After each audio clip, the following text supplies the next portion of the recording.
Hello बच्चों, आज हम लोग देखने वाले हैं 12th क्लास का केमिस्ट्री का ऑब्जेक्टिव वीडियो। पहला चैप्टर का हम लोग देख लिए थे, ठोस अवस्था का। ये है दूसरा चैप्टर जिसका नाम है विलयन। आज हम लोग विलयन का ऑब्जेक्टिव क्वेश्चन देखेंगे और वो भी कॉन्सेप्ट के साथ। तो चलिए स्टार्ट करते हैं, लेकिन इसके पहले थोड़ा सा आप केमिस्ट्री के बारे में समझ लें। केमिस्ट्री में टोटल 100 नंबर का होता है, ये तो सबको पता है, जिसमें से 70% हम लोग को बनाना रहता है और 30% प्रैक्टिकल मिलता है। तो ये 70% भी दो भाग में बटा हुआ होता है। 35-35 नंबर में बटा हुआ होता है। 35 नंबर का ऑब्जेक्टिव होता है और ये 35 नंबर का सब्जेक्टिव होता है। 35 नंबर का ऑब्जेक्टिव होता है, इसमें से भी 70 नंबर रहता है। 70 ऑब्जेक्टिव, 70 में से मात्र हम लोग को 35 बनाना रहता है। और ये भी होता है 70 नंबर का, जिसमें से हम लोग को मात्र 35 नंबर का ही बनाना रहता है। तो ये 30 नंबर में से आपको यह स्कूल ही दे देगा 25 नंबर। जब आपका 25 नंबर तो इधर स्कूल से ही मिल गया। अब ये हो गया ऑब्जेक्टिव सेक्शन। और ऑब्जेक्टिव अगर जो आप प्रत्येक चैप्टर बाय चैप्टर आप पढ़ते जाएंगे तो 35 में से हम कहते हैं एक भी गलती नहीं होने वाला है, क्योंकि ऑब्जेक्टिव बहुत आसान पूछता है। तो यहाँ से आ गया 60%। तो 60 नंबर तो आपका ऐसे ही कंप्लीट हो जा रहा है, सिर्फ ऑब्जेक्टिव कंप्लीट करने से आपका 60% कंप्लीट हो जा रहा है। और बाकी हो गया सब्जेक्टिव। तो सब्जेक्टिव का हम एक अलग सा वीडियो बनाएंगे और वो भी एकदम पूरा का पूरा मिलेगा। तो चलिए स्टार्ट करते हैं इसका क्वेश्चन। प्रश्न नंबर 1, पहला प्रश्न में कहता है परासरण दाब। परासरण दाब निम्नलिखित में से किस समीकरण द्वारा व्यक्त किए जाते हैं? तो P बराबर इसका फॉर्मूला होता है CRT। तो इसका ऑप्शन नंबर ए सही हो गया। अब दूसरा नंबर क्वेश्चन में कहता है अर्धपारगम्य झिल्ली से परासरण क्रिया में निकल पाते हैं। तो इसमें विलायक के अणु निकल पाते हैं। दूसरा नंबर वाला आपका हो गया। इसका आंसर सही हो गया बी। आपको याद होगा जो आरओ फिल्टर होता है वो इसी सिद्धांत पर काम करता है। शुद्ध विलायक के कण आते हैं और जो अशुद्ध रहता है वो नहीं आता है, तो फिल्ट्रेट हो जाता है। इसके बाद हम लोग शुद्ध पानी को पीते हैं। क्वेश्चन नंबर 3 में कहता है आदर्श विलयन का निम्न में से कौन सा गुण है? तो जो आदर्श विलयन होता है वो रॉल्स का नियम का पालन करता है, और जो अनादर्श विलयन होता है वो रॉल्स के नियम का पालन नहीं करता है। तो इसका सही आंसर हो गया ए। प्रश्न नंबर 4 में कहता है पहाड़ों पर जल का क्वथनांक कम हो जाता है, क्यों? क्योंकि जब हम लोग पहाड़ पर जाते हैं तो वहाँ जो वायुमंडलीय दाब होता है वो कम हो जाता है।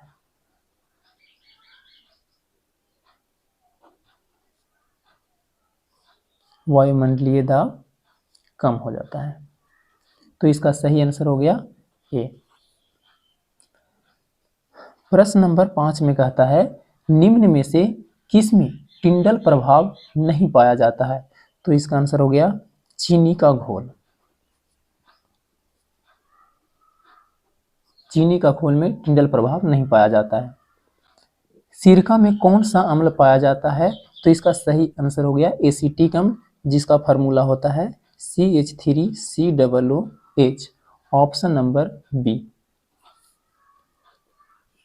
प्रश्न नंबर 7 में कहता है निम्नलिखित में से विलायक के लिए कौन अनुसंख्या गुण है? तो अनुसंख्या गुणधर्म में 4 को लिखाया गया होगा, और 4 में से ये ऑप्शन कौन सा मिल रहा है? तो ऑप्शन में पहला में दिया है परासरण, बी में पृष्ठ तनाव, चालकता, अर्धायुकाल। तो पहला वाला मिल रहा है, तो इसका सही आंसर हो गया परासरण।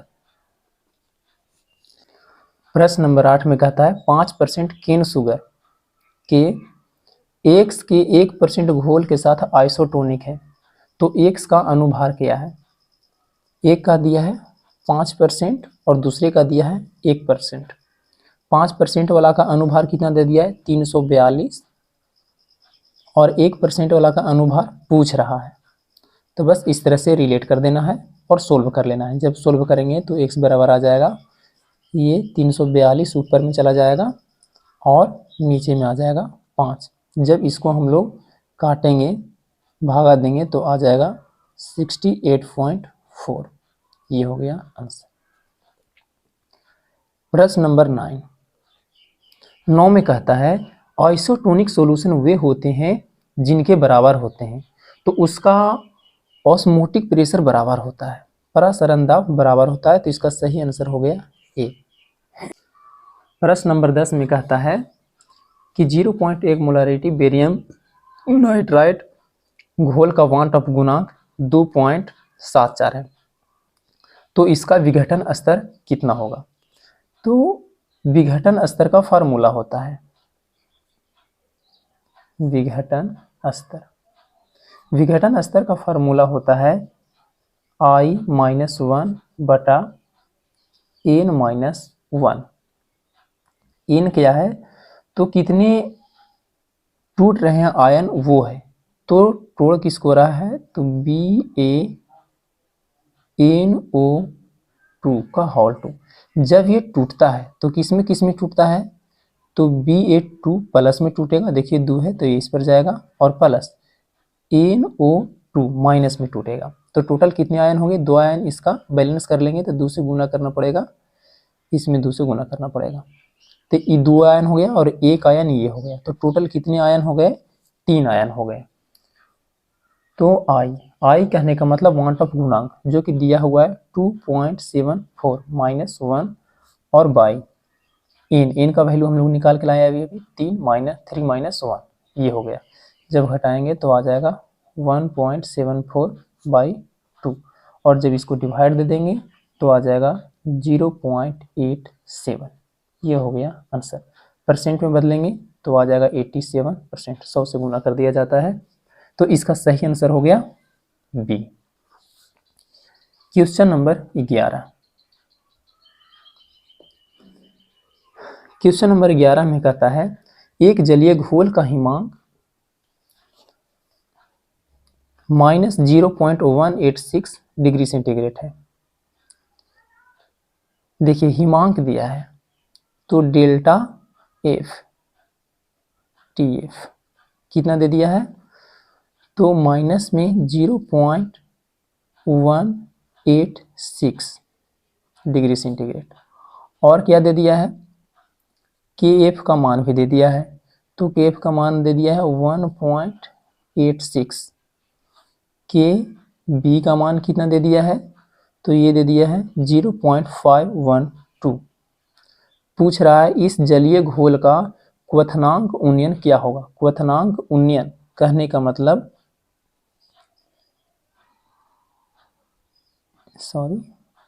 डेल्टा TB पूछ रहा है, ये पूछ रहा है। तो इसके लिए हम लोग एक फार्मूला जानते हैं, डेल्टा TF बराबर होता है I इंटू KFM, और डेल्टा TB बराबर होता है I इंटू KBM। जब दोनों को डिवाइड दे देंगे तो L से L कट जाएगा, M से M कट जाएगा, तो आ जाएगा delta TF by delta TB बराबर KF बाई KB। इसका वैल्यू पुट कर देंगे तो डेल्टा TF का वैल्यू कितना दिया हुआ है, -0.186, लेकिन 0 में से जब इसको घटाएंगे तो 186.186 डिग्री सेंटीग्रेड इतना है, तो हो जाएगा minus minus plus 1.0.186 degree centigrade. जो हम लोग फ्रीजिंग पॉइंट निकालते हैं तो 0 में से घटा करके निकालते हैं, और जब क्वथनांक में उन्हें निकालना रहता है तो वो 100 डिग्री सेंटीग्रेड में से घटा करके निकालते हैं, क्योंकि जल का क्वथनांक 100 डिग्री सेंटीग्रेड होता है और फ्रीजिंग पॉइंट उसका होता है, फ्रीजिंग पॉइंट कहने का मतलब हिमांक होता है 0 डिग्री सेंटीग्रेड। तो डेल्टा TF का मान कितना रखेंगे, तो देखिए आ गया 0.186। डेल्टा TB, तो डेल्टा TB तो पूछ रहा है। इसके बाद KF कितना दिया हुआ है, तो 1.86, और KB कितना दिया हुआ है 0.512 इतना दिया हुआ है। तो इसको से इसको काटेंगे तो 10 बार में ये कट जाएगा, तिरछा तिरछी गुना करेंगे, सेम है, देख लीजिए बस ये 10 गुना ज़्यादा है। तो डेल्टा TB बराबर आ जाएगा, ये ऊपर चला जाएगा 0.512 और 10 नीचे आ जाएगा, 10 से भागा दे देंगे तो एक जीरो और इधर आ जाएगा, एक पॉइंट इधर आ जाएगा, तो 0.512 ये हो गया इसका आंसर। तो 11 नंबर क्वेश्चन का सही आंसर हो गया D। 12 नंबर क्वेश्चन में कहता है अगर n घुले पदार्थ को के मोल का संख्या तथा कैपिटल N घोलक के मोल की संख्या है। क्वेश्चन नंबर 12 में कहता है अगर n घुले पदार्थ के मोल की संख्या तथा कैपिटल N घोलक के मोल की संख्या है।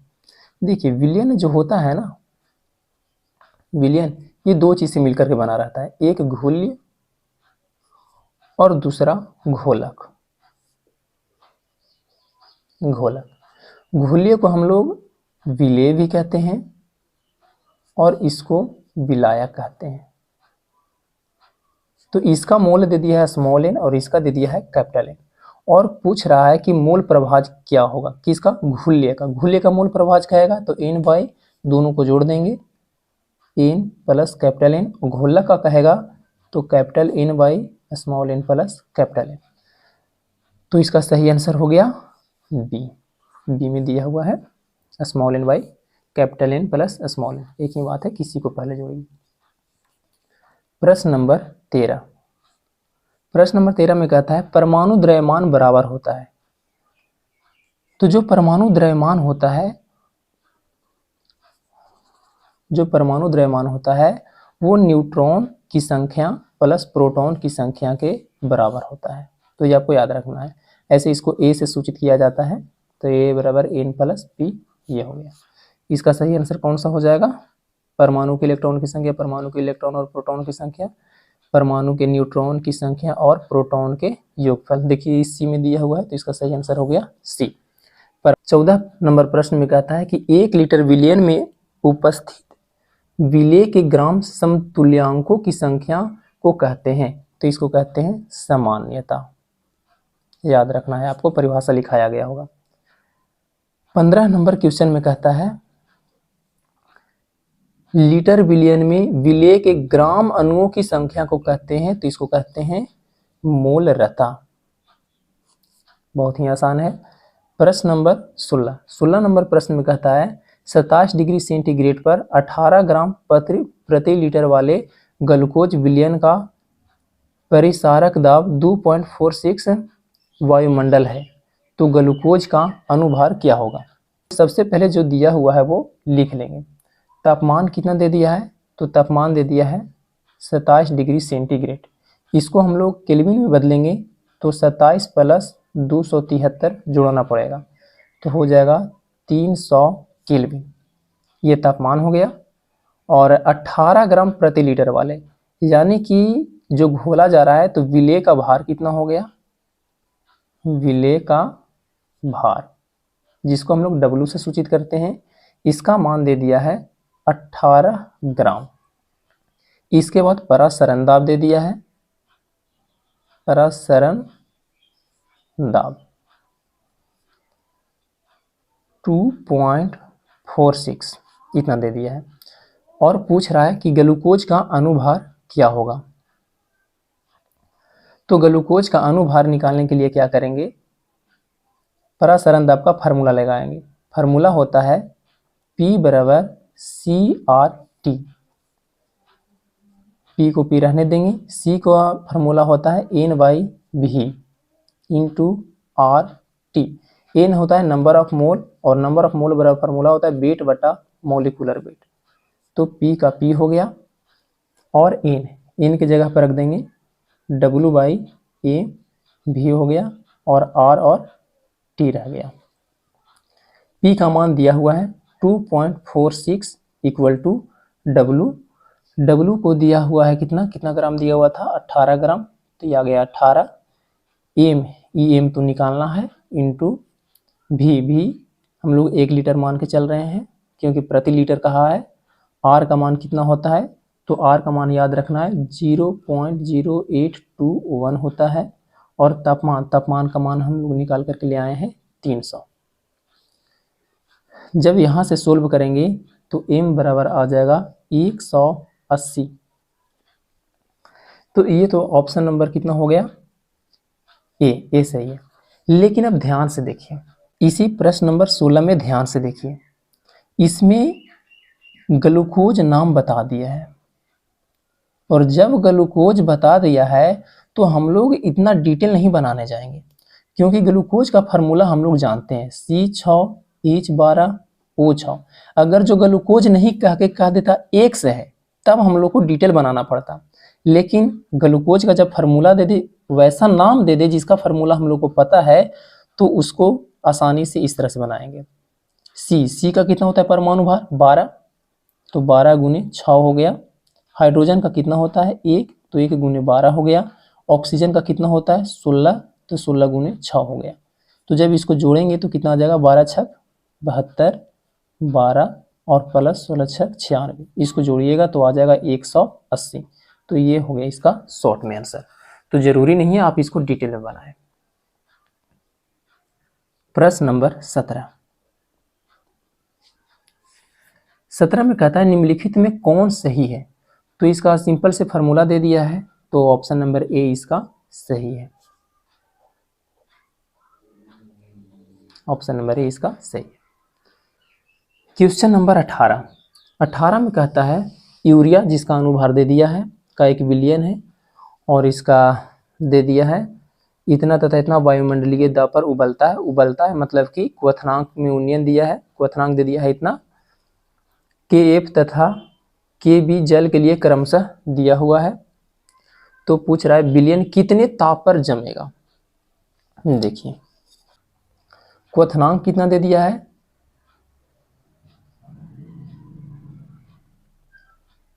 क्वथनांक दे दिया है 100.18 डिग्री सेंटीग्रेड। इतना जल का क्वथनांक कितना होता है 100 डिग्री सेंटीग्रेड होता है। तो डेल्टा TB कितना निकल करके आ जाएगा, तो 100.18 माइनस 100 कर लेंगे तो आ जाएगा 0.18 डिग्री सेंटीग्रेड, इतना आ जाएगा। और क्या दिया हुआ है KF दिया हुआ है, KF दे दिया है कितना 1.86 दे दिया है। KB कितना दे दिया है, तो ये दे दिया 0.512। ऐसा क्वेश्चन पहले भी आ चुका है। तो पूछ रहा है कि बिलियन कितने ताप पर जमेगा, यानी कि डेल्टा TF पूछ रहा है। तो वही वाला फार्मूला लगा देंगे, delta TB by delta TF बराबर KB बाई KF। B वाला को ऊपर रखेंगे तो इधर में भी B वाला ऊपर रखना पड़ेगा, और F वाला अगर जो ऊपर रखेंगे तो इधर में भी F वाला ऊपर रखना पड़ेगा। अब इसमें बस पुट करना है और सोल्व कर लेना है। डेल्टा TB कितना दिया हुआ है 0.18, KB कितना, डेल्टा TF कितना है तो ये तो निकालना है, और KB कितना दिया हुआ है 0.512, और KF कितना दिया हुआ है तो 1.86 इतना दिया हुआ है। अब हम लोग क्या कर लेंगे, इसको सोल्व कर लेंगे। जैसे ही इसको सोल्व करेंगे तो डेल्टा TF बराबर आ जाएगा 0.18 इंटू 1.86 बाई 0.512, और जब इसको सोल्व करेंगे तो इसका मान आ जाएगा 0.654, इतना आ जाएगा। लेकिन इसका फ्रीजिंग पॉइंट पूछ रहा है, तो इसको हम लोग को 0 में से इतना घटाना पड़ेगा, क्योंकि इसका फ्रीजिंग पॉइंट होता है 0। ठीक है, तो 0 में से घटाएंगे तो ये आ जाएगा माइनस में, तो इसका सही आंसर हो गया -0.654। इसी में लोगों का गलती होता है, प्लस होगा या माइनस होगा, इसी में लोग मिस्टेक करते हैं। तो इसका सही आंसर हो गया C। क्वेश्चन नंबर 19 में कहता है कि 1 मोलल जलीय विलयन में विलेय का मूल प्रभाव कितना होगा। तो 1 मोलल का मतलब होता है विलेय का मोल कितना 1, और विलायक का द्रव्यमान कितना 1000 ग्राम। ये आपको पता होना चाहिए। क्यों? क्योंकि मोललता का जो फार्मूला होता है मूललता का फार्मूला होता है वो होता है विलेय के मूलों की संख्या बटा विलायक का भार गुने 1000, ये होता है। तो एन का वैल्यू जब तक 1 नहीं रहेगा और डब्ल्यू का वैल्यू जब तक 1000 ग्राम नहीं रहेगा तब तक मूललता कभी 1 आएगा ही नहीं। इसीलिए एक मूलल का मतलब होता है एन का वैल्यू 1 होगा और डब्ल्यू का वैल्यू कितना होगा, तो 1000 ग्राम होगा। H2O का आणविक द्रव्यमान निकालेंगे तो 18 ग्राम आ जाएगा। तो विलायक का मोल यानी कि कैपिटल एन कितना निकल करके आएगा, तो 1000 बटा 18, क्योंकि इसका फार्मूला होता है वेट बटा मोलिकुलर वेट, ये होता है फार्मूला। तो यहाँ से आ गया 55.55। अब हम लोग जानते हैं कि विलेय का मोल प्रवाह जो होता है वो कितना होता है, तो विलेय के मोलों की संख्या ऊपर लिखा जाता है और नीचे में दोनों को जोड़ करके लिखा जाता है। जब आप सोल्व करेंगे तो इतना आ जाएगा, भागा देंगे तो इतना आ जाएगा, ये हो गया इसका आंसर। क्वेश्चन नंबर 20 में कहता है 1 मोल KI विलयन के क्षारीय माध्यम में KMnO4 के कितने मोल अपचयित होंगे। तो देखिए सबसे पहले इसका फार्मूला लिख लीजिए, KMnO4 किसके साथ में मिला रहा है, तो KI के साथ में मिला रहा है, साथ ही H2O लेना पड़ेगा काहे कि जलीय विलयन है। जब इसको हम लोग अभिक्रिया कराएंगे तो क्या बनेगा, तो बनता है MnO2 plus KiO3 plus KOH। ये आपको याद रखना पड़ेगा कि जब इसको अभिक्रिया कराएंगे तो ये बनेगा। इसको बैलेंस करने के लिए इसमें 2 से गुना कर दीजिए और इसमें 2 से गुना कर दीजिए और इसमें 2 से गुना कर दीजिए, तो ये बैलेंस हो जाएगा। बैलेंस हो जाने के बाद देखिए KI का कितना मोल है, तो आगे में कुछ नहीं है, इसका मतलब 1 छिपा हुआ रहता है, तो इसका है 1 मोल और इसका कितना मोल है, तो 2 मोल। तो जब ये 1 मोल रहेगा तो इसका कितना हो जाएगा, 2 मोल। तो इसका सही आंसर हो गया 2 mole, option number B, sorry option number D में दिया हुआ है, ये हो गया इसका सही आंसर। अगला नंबर क्वेश्चन 21 नंबर क्वेश्चन में कहता है 2 द्रव P तथा Q के वाष्प दाब 80 तथा 60 टॉर है और 3 मोल P तथा 2 मोल Q को मिलाकर बनाए गए विलयन का कुल वाष्प दाब क्या होगा। तो देखिए प्रेशर दे दिया है, मतलब दाब दे दिया है, P का कितना दे दिया है 80 और दाब दे दिया है Q का कितना दे दिया है 60 टॉर दे दिया है और इसका नंबर ऑफ मोल कितना दे दिया है, तो P का N दे दिया है 3 मोल और इसका दे दिया है Q का मोल कितना दे दिया है 2 मोल। ठीक है, अब हम लोग पहले इसका मोल फ्रैक्शन निकाल लेंगे। मोल फ्रैक्शन जब निकालेंगे तो होता है, पहले भी लिखे थे, जिसका निकालना है उसका ऊपर में लिखेंगे और नीचे में दोनों को जोड़ करके, तो 3 और 2 5 हो गया। जब इसका मोल फ्रैक्शन निकालेंगे Q का तो 2 बटा 3 और 2 5, ये हो गया। हम लोग फार्मूला जानते हैं, P टोटल बराबर फार्मूला होता है PP इंटू XP, गुना लिख देते हैं,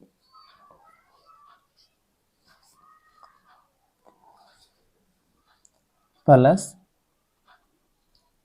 PQ इंटू XQ, ये हो गया। और बस दोनों को क्या कर लेना है, सोल्व कर लेना है। तो PP का मान कितना हो गया 80 गुने 3 बटा 5 प्लस 60 गुने 2 बटा 5, ये इसका हो गया फार्मूला। अब इसको सोल्व करेंगे तो 16 25 80 और यहाँ से काट लेंगे तो हो जाएगा 12 25 60, 16 48, 12 दूना 24, तो ये आ गया 8 4 12 के 2, 4 2 6 1 7 72 टॉर, इसका हो गया answer, option number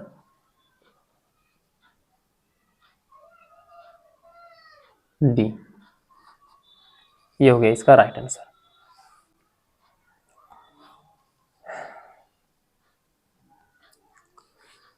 question number 22 number question में कहता है हिमांक का अवनमन स्थिरांक, तो हिमांक का अवनमन स्थिरांक स्थिर होता है, तो इसका सही आंसर हो गया ए। क्वेश्चन नंबर 23 23 नंबर क्वेश्चन में कहता है हिमांक का अवनमन की विधि का उपयोग किस प्रकार के पदार्थों के अनुभार निर्धारण में किया जाता है? तो अवाष्पशील द्रव, इसका ऑप्शन नंबर डी सही हो गया, याद रखना है। 24 नंबर क्वेश्चन में कहता है किसी वाष्पशील द्रव के अनुभार का निर्धारण किया जा सकता है, किसके द्वारा? तो विक्टर मेयर विधि से, इसका ऑप्शन नंबर ए सही है, विक्टर मेयर विधि। क्वेश्चन नंबर 25 में कहता है हिमांक में अवनमन तथा क्वथनांक में उन्नयन पर आधारित अनुभार निर्धारण की विधियां इस प्रकार के पदार्थ के लिए उपयुक्त है जो, तो कैसे पदार्थ के लिए उपयुक्त होता है? तो अवाष्पशील विद्युत विच्छेद के लिए, तो इसका आंसर हो गया सी, राइट आंसर सी हो गया। 26 नंबर क्वेश्चन में कहता है हिमांक के अवनमन विधि द्वारा अनुभार निकालने की विधि, तो इसका आंसर हो गया ए, क्रायोस्कोपिक विधि उसको कहते हैं। देखिए विधि वाला यहां पर 3 प्रश्न है,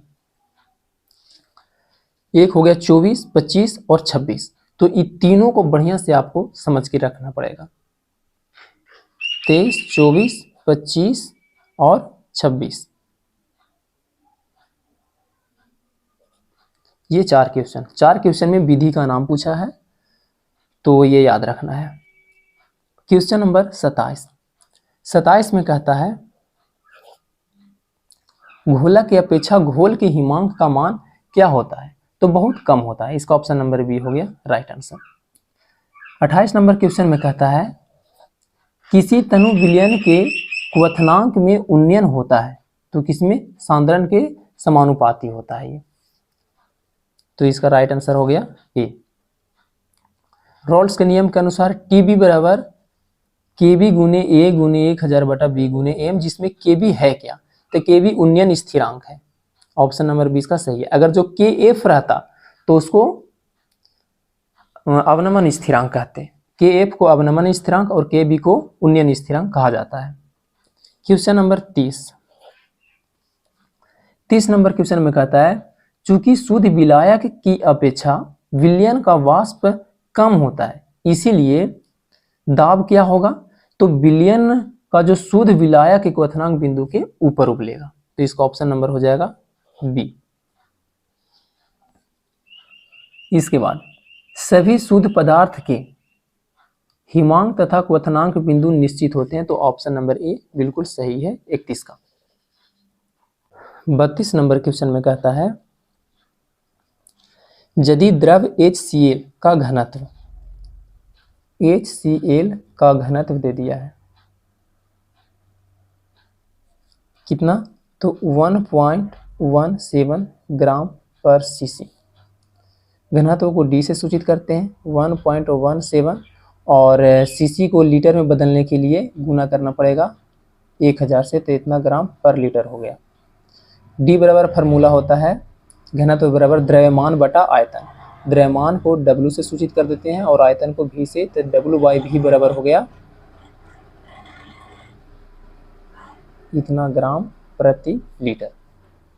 इसके बाद पूछ रहा है इसकी मूलरता, तो मूलरता बराबर फार्मूला होता है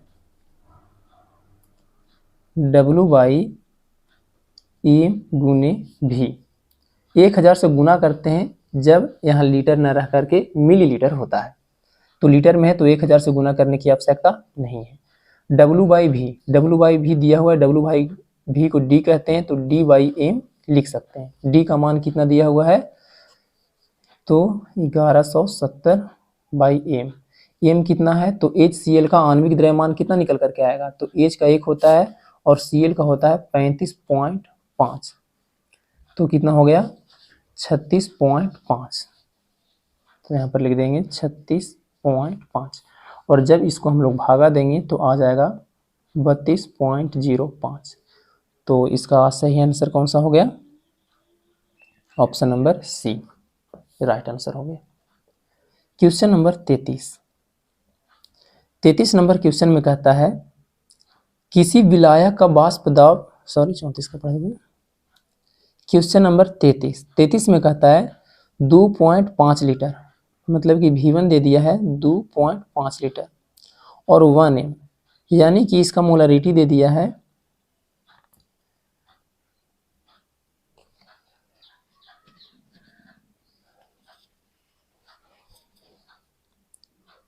M1 दे दिया है 1, V2 कितना दे दिया है तो 3 लीटर, और इसका M2 कितना दे दिया है तो दे दिया है 0.5। तो पूछ रहा है मोलरता, तो मोल रता बराबर फॉर्मूला होता है M1 V1 plus M2 V2 by V1 plus V2। तो M1 कितना है 2.5, दोनों को गुना कीजिए तो आ जाएगा 2.5 ही आ जाएगा, प्लस इसको गुना कीजिए 5 से 15 यानी कि 1.5 आ जाएगा, और नीचे में दोनों को जोड़ दीजिए 2.5 प्लस 3, ऊपर में कितना आ गया तो आ गया 4, और नीचे में कितना आ गया 5.5 आ गया। जब इसको हम लोग भागा देंगे तो आ जाएगा 0.73, इसको ऐसे पॉइंट हटा लीजिएगा, 5 से काटेंगे तो 5 8 40, तो 11 आ जाएगा, यानी कि 8/11 जब भागा देंगे तो इतना आ जाएगा। तो इसका सही आंसर कौन सा हो गया 33 का? 33 का सही आंसर हो गया सी। 34 नंबर क्वेश्चन में कहता है किसी विलयन का वाष्प दाब होता है तो किसके बराबर होता है तो शुद्ध विलायक के वाष्प दाब के बराबर होता है। इसका ऑप्शन नंबर बी सही है। क्वेश्चन नंबर 35 में कहता है 1 मिलीलीटर, क्वेश्चन नंबर 35 में कहता है 1 मिलीग्राम प्रति लीटर कितना के बराबर होता है। तो मिलीलीटर को ग्राम में बदल लीजिए तो कितना आ जाएगा, 1000 से भागा देना पड़ेगा, यानी कि 3 जीरो आ गया, पावर 3, और ग्राम को केजी में जब बदलेंगे तो फिर 1000 से भागा देना पड़ेगा, यानी कि 3 और 3 कितना हो गया 6 हो गया। तो 10 के पावर 6, 10 के पावर 6 किस में आता है तो पीपीएम में आता है, पीपीएम के फार्मूला में 10 के पावर 6 है, आपको याद होगा। इसका राइट आंसर हो गया बी। नंबर 36 में कहता है किसी विलयन में विलेय का मोल प्रभाज क्या होता है।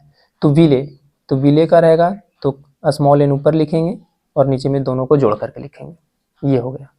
ऑप्शन नंबर ए इसका सही है। किसी गैस के विलयन में विलेयता का समीकरण क्या है तो इसका ऑप्शन नंबर 37 का ए बिल्कुल सही है, एस बराबर KPS। क्वेश्चन नंबर 38 नंबर में कहता है अपेक्षित दाब का अवनमन कितना होता है तो इसका बी ऑप्शन नंबर सही है, P0 minus PS by P0। निम्नलिखित में से कौन रॉल्स के नियम का पालन करता है। 39 नंबर क्वेश्चन में कहता है निम्नलिखित में से कौन रॉल्स के नियम है तो ऑप्शन नंबर इसका सी सही है, P बराबर KHX। क्वेश्चन नंबर 40 नंबर में कहता है निम्न में से कौन अनुसंख्या गुण है। ये क्वेश्चन दोबारा आ गया, 4 को होता है जिसमें से दिया हुआ है परासरण दाब, ऑप्शन नंबर डी सही।